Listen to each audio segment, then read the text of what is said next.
Good morning, ladies and gentlemen.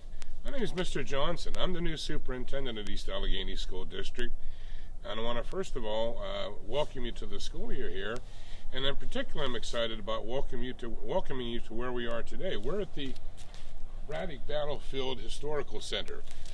Most people that live in this part of the country don't think that there's a lot of world history connected to where we live here outside of Pittsburgh. But you live in an area, and this was the center of that all, where literally a world war started. This is back in 1755 when what we call the French and Indian War began, and it really started right here in Braddock's Battlefield. There's a lot you're going to see here this morning, a lot you're going to learn, and I really hope that someday you'll get an opportunity to come over here, either as a family trip because it's so close, or as a class trip, but you need to come and see where world history happened. In a little while, you're going to see a statue of George Washington. And it's a place where George Washington really was at, because he was one of the key figures in what happened here in 1755. That's what you're going to learn about now, and I hope you have a lot of fun and find this as interesting as I do. Good luck. Have a good day.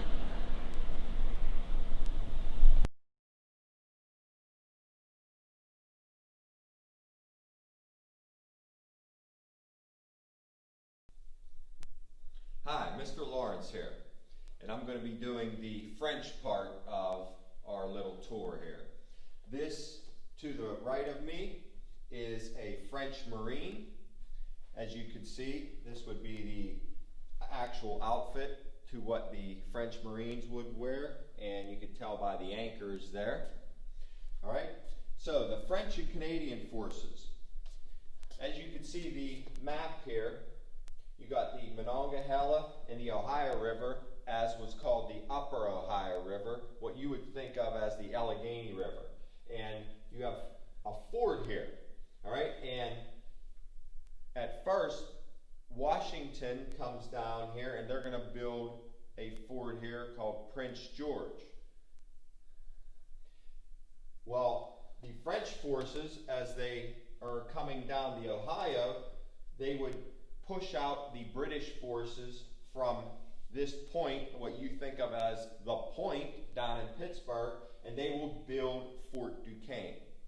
So Fort Duquesne becomes the fort for the French, and it was named after the governor, Marquis de Duquesne, I think was his name. Yeah, Marquis Duquesne.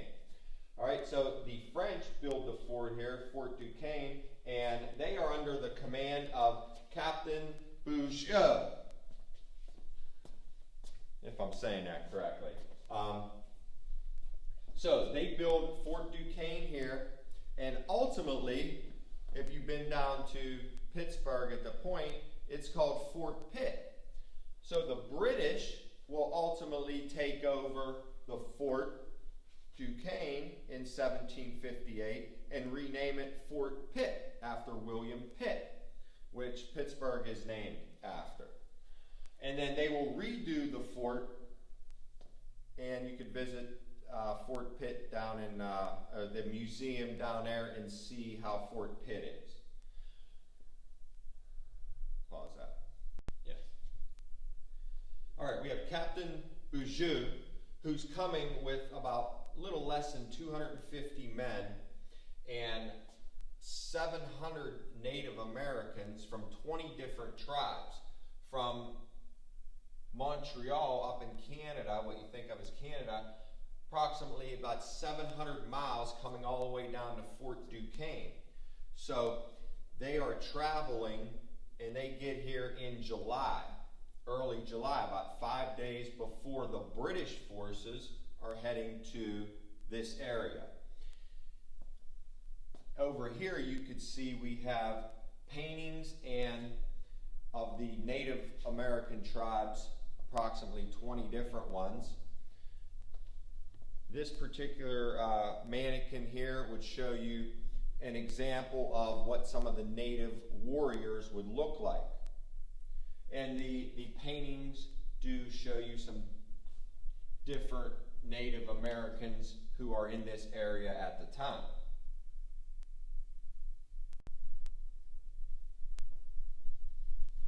Hey, hi kids, this is Mrs. McNeil here, and I'm going to talk to you a little bit about the British role in the French and Indian War. So if you look first here, I'm standing next to a British Army, member of the British Army, and you can see the famous redcoats that we talk about, also known as the lobsterbacks. And so this is a representation of a soldier in the British Army. So moving on, we're going to talk a little bit about General Edward Braddock. So General Edward Braddock, actually at the age of 16, had a commission in the same regiment as his father, and eventually Braddock came here to America, and he had an inner circle or a family, and George Washington at a very young age became part of his inner family here in America. The Braddock expedition actually began down in Alexandria, Virginia, and it took about 3 months for Braddock and his soldiers to get here to what would become the Battle of the Monongahela. So at first, they went from Alexandria, Virginia to Fort Cumberland in Maryland, and then the second leg of the journey was from Fort Cumberland all the way up here to get ready for the Battle of the Monongahela. One of the people that you don't hear too much about in the French and Indian War is Ben Franklin. But Ben Franklin did have a role in the French and Indian War. He was asked to be able to get wagons so that they could be used during the war. Okay? And wagons were important for carrying supplies. And Mr. Lawrence is going to turn our camera around here, and talking a little bit about building roads and why were they important. This is a 6-pound cannon that was actually used during the French and Indian War. And so you can see the importance of having a road to keep your troops together and to be able to move supplies and weapons such as this.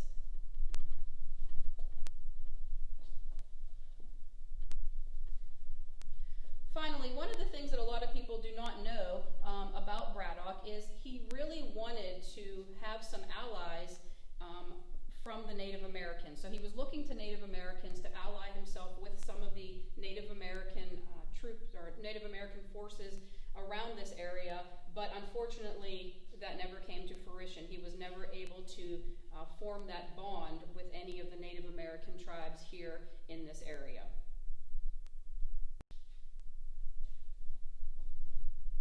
Hi everybody, I'm Matt Galt, the Director of Education here at the BBHC, and I'm going to be talking a little bit about how we got to the Battle of Monongahela. So we already talked about the British forces, the French forces, and the Native allies that are involved in this battle.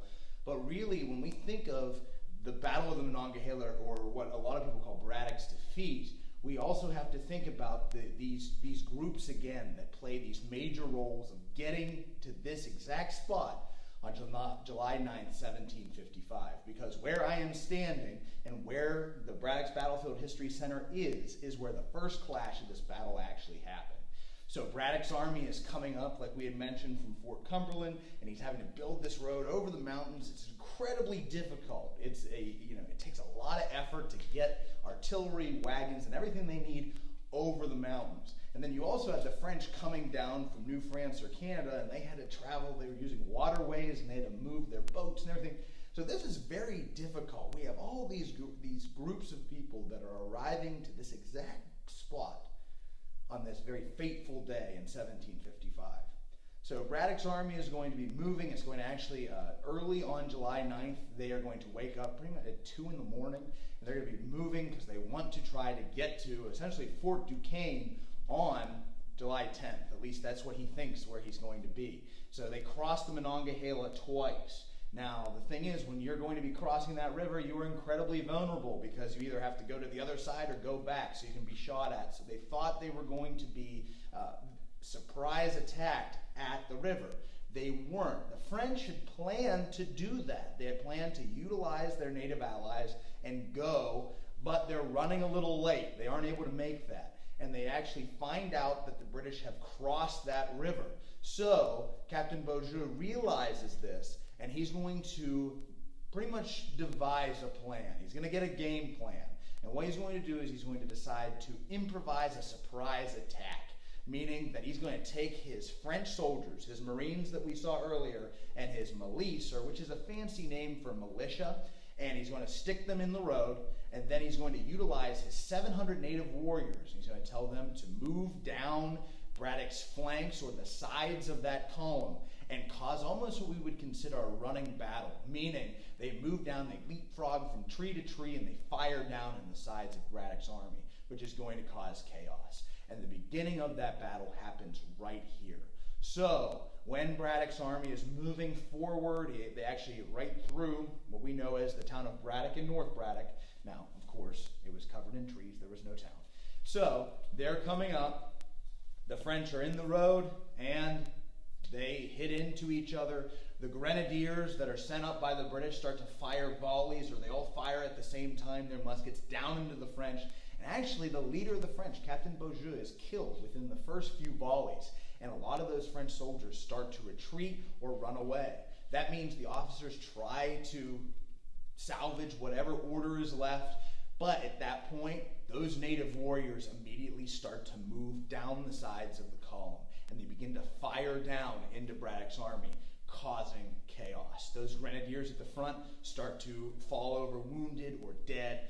One of the quotes is that they're falling like autumn leaves, to kind of give you an image. So the grenadiers at the front start to falter and fall back. The French, realizing this, they start to, the 1/3 that started to run away actually, begin to come back, and they get some sense of order, and they start pushing forward.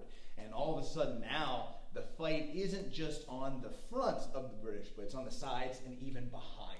So they're falling backwards. General Braddock, hearing the shots, is going to send up reinforcements. They're going to run into each other. The flanking parties he has put out to the sides to try and stop this from happening, they're dealing with the best frontier fighters in the world. So these native warriors are going to push those flanking parties back in on the column, and they're all going to get into this jumbled mess.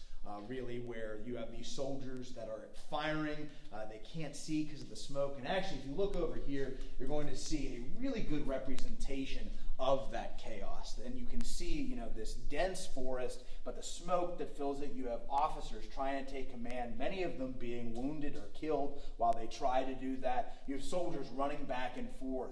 You have some of the wagoners who are probably running because they're worried about what's going to happen. So during this point, General Braddock, while he's trying to, of course, keep order, he's actually mounting his 5th horse, meaning 4 were shot out from under him. He is actually shot himself, and he'll fall from his horse. Now Washington, who is his aide-de-camp, he is trying to also keep order and do whatever General Braddock needs. They are going to actually take Braddock's sash. So the officer's sash he wears, it's silk, it's very strong. So they wrap him in it, and they actually remove him from the battlefield. They put him in a cart, and then he goes back over the Monongahela. So at this point, that's when we get into the defeat that we know that is called Braddock's defeat. That the general has been mortally wounded, and now you have the chaos that happens, and we have these soldiers retreating. Washington does his best to keep an orderly retreat, which is very important, because if you just break and run, that makes you an easier target. So they're trying to fall back as well as they can, back over the Monongahela. That means also that you have some soldiers in the back that kind of form a rear guard that allow them to retreat. And that's actually down where the Edgar Thomson Steelworks is today. So the big steel mill in Braddock, that's where all of that happened. So whenever you come down here to the BBHC and you're able to, walk on through this area, not just at the BBHC, but through the entire town of North Braddock and Braddock, you're walking on a battlefield. You're walking on the same place where George Washington did, where General Braddock did, which is amazing to think about. So of course you can come down and visit us, give us a call. We'd love to see you guys down here. And also keep in mind that with this battle, just because, it is a defeat, it doesn't end here. The fact is, George Washington is involved in the Revolution. Many of the repercussions from this battle, or the consequences, are going to lead us to the Revolutionary War, which, of course, is going to win us our independence. So that's pretty amazing. All right. We're here with the 6-pound cannon. So what we're going to do is we're going to hand it over to our artillery commander, Matt, and we're going to load and fire the cannon. for you here today. All right, so take it away, Matt. Happy to do it. Now, of course, yeah, we can't fire inside. I think we'd all be in big trouble for that one. But yeah, so this is our first day, our artillery crewmen that are here. And what we're going to do is we're going to give you an example of how you would actually load this, some of the steps to do that. Now, of course, you can see where they're standing and some of the tools that they have and the tools that I have as well. These are all crucial in how to fire this weapon. All right. Now, also, you probably need a few more people to be able to fire this gun. You have the artillery commander, but then you have someone who is also going to tend the vent. So by that, I mean I am taking my thumb and I am going to put on this little touch hole that's back here. That means there's just a small hole that is going to allow. This is where we're going to put our essentially to establish a connection to our charge. So gunpowder or what we'll have to fire, but that's a little bit later on and we'll get to that. So you'll have someone back here who's tending the vent, also keeping oxygen out of here. So next what we have to do is we have to make sure the piece is clear. So whenever I say search the piece, that means the person with the worm is going to take the worm and worm the piece. So what they do is they're going to take that down and put it down the tube and move it around. Because anything that's left in there, we want to make sure is out. All right? And now, of course, as we do this, you're seeing we kind of step to the side so that way you can see how this all happens. Now, of course, whenever you be loading this in real time, you're doing it all very, very quickly. And also, if you go in front of the tube, bad things could happen. But next, you have to make sure any sparks are extinguished. So you take the sponge that you see here, you put it in water, and put that down to the back of the tube. All right, you're getting rid of all those sparks that are there, and you pull that back out, and then now you should be good to go. All right, so what we're going to do is then you would say advance cartridge, or you're advancing your charge, which would come up to the person also who has the worm. They would take that cartridge, they would give it to you. So let's say they give it to you, and then what you can do is you're going to go and put it in the tube. Just shove it down there. And then you're going to ram down the cartridge, which means you take the blunt end and push it the whole way to the back. Ram it back there. Now you kind of heard almost like it was the metallic. Usually you'd hear a thud there because you're hitting what is a cannonball and gunpowder. All right? Now the next part here is to prick and prime, meaning that the person who was tending the vent this whole time, not letting oxygen in, because of course science and oxygen, fire likes oxygen, sparks like oxygen. You take something like a quill that is actually going to be a piece of tin rolled up like a drinking straw and filled with fulminated mercury. It's a chemical compound that even goes off in the rain. So you put that in there, or you can just use gunpowder. So you fill that there until it mounds up here.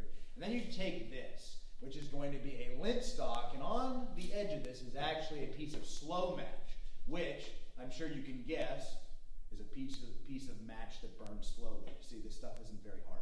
All right? So you stand off to the side with this. Now this would be someone who's actually standing on this side, and what they do is, because it is a long stick, all right?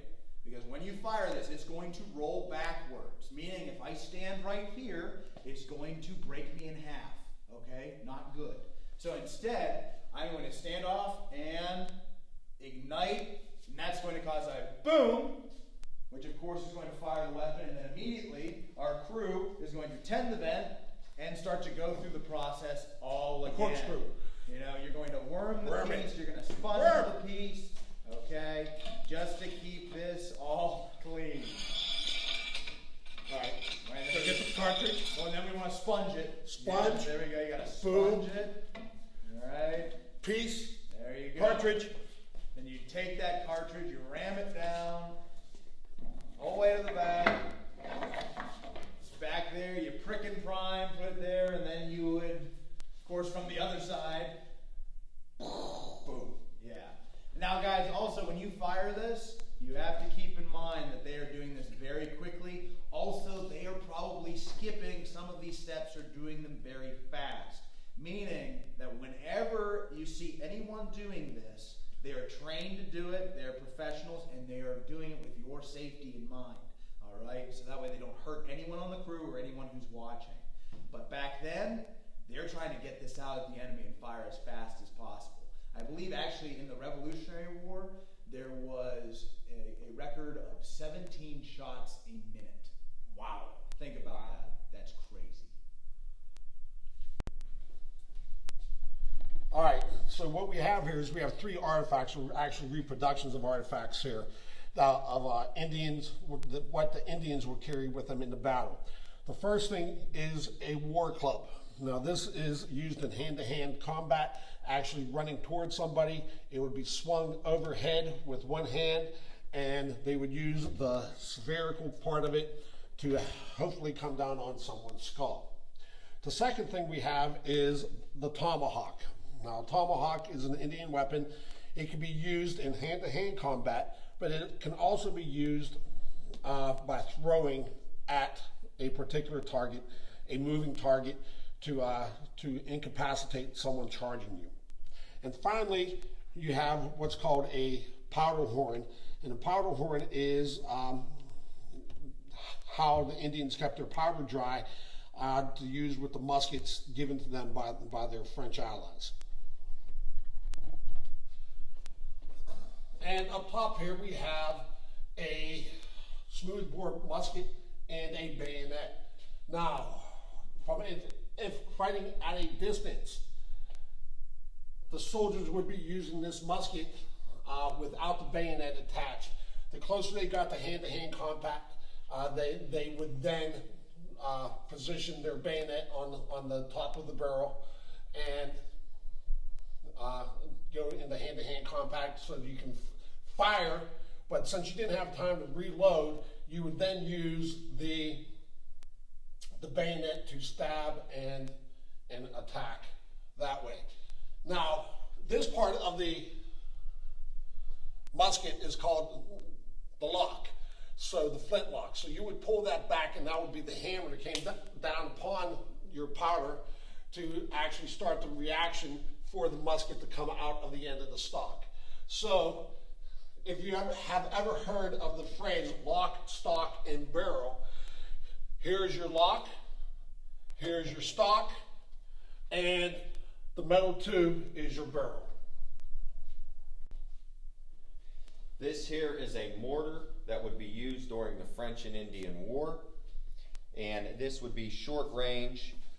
It would fire a shell into the air that would explode above the troops, then it would rain down shrapnel on them. Where during the war, or during this particular battle, this probably wasn't used because of how things were moving so quickly. But if you do notice the color of this and of the cannon, these are brass. And a key property of brass is it doesn't spark. So you think that's why they had to have brass, so you didn't want to have a spark that would set off an explosion before you really wanted it to explode.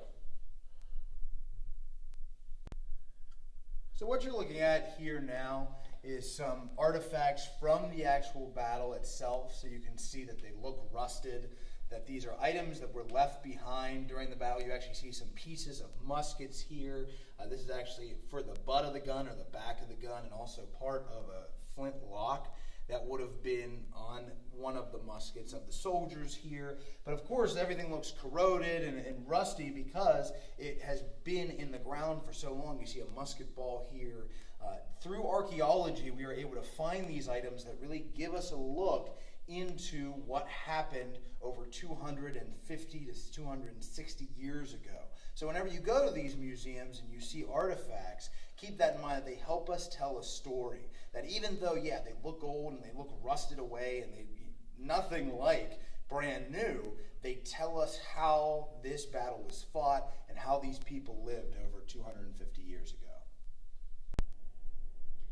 Okay guys, this is called a tumbrel cart, and this cart is very similar to one that General Braddock would have been wheeled off the battlefield in once he was mortally wounded during the Battle of the Monongahela. And you can see the back here where he would have been placed, and then the soldiers would have picked up the back end that you'll see here in a minute and would have taken him off of the battlefield.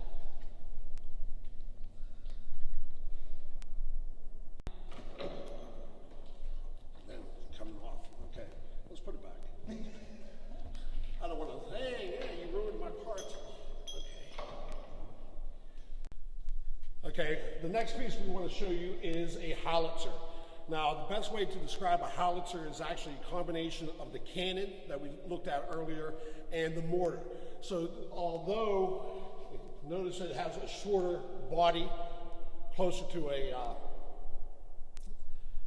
mortar, but this fires the same type of shell. It's an exploding shell. It can go further than the mortar, and you would use the exploding shell to fire over the troops or near the troops and have the shell explode near them to try to cause as much damage as you possibly can with it. And this baby's heavy, so I'm not going to lift it because I'm afraid it will tip over. Braddock's defeat. July 9, 1755, General Braddock's British forces en route to capture Fort Duquesne were ambushed and routed by French Indians within the present limits of Braddock and North Braddock, forcing retreat and failure of the expedition. Now here on Jones Avenue there is a actual statue dedicated to Colonel George Washington, also known as the hero of Monongahela. And you know, there are thousands and thousands of statues of George Washington across the country, and anywhere that he was, you know, back in the 20s and 30s, it was popular to put out signs, George Washington slept here. The difference is that George Washington was here. All right, we have the idea. We see the statue dedicated to Colonel Washington in 1930, but George Washington was here. He was an active player in the Battle of the Monongahela, and his status as a hero actually probably started at the same point in time. Now the thing is Colonel Washington, he was a colonel in the Virginia militia. He always wanted to be a British regular. He wanted a commission within the British Army. It's probably a good thing that Washington never received that commission, because he would have probably never been the head of the Continental Army. He would have been fighting on the side of the British. So there are little lessons to be learned all the time and all around you in our own backyard. For instance, that George Washington was here. He was a major player in the battle here, and that he took the lessons learned from General Braddock and General Braddock's defeat to actually become a great commander in his own right, and hence the father of our country.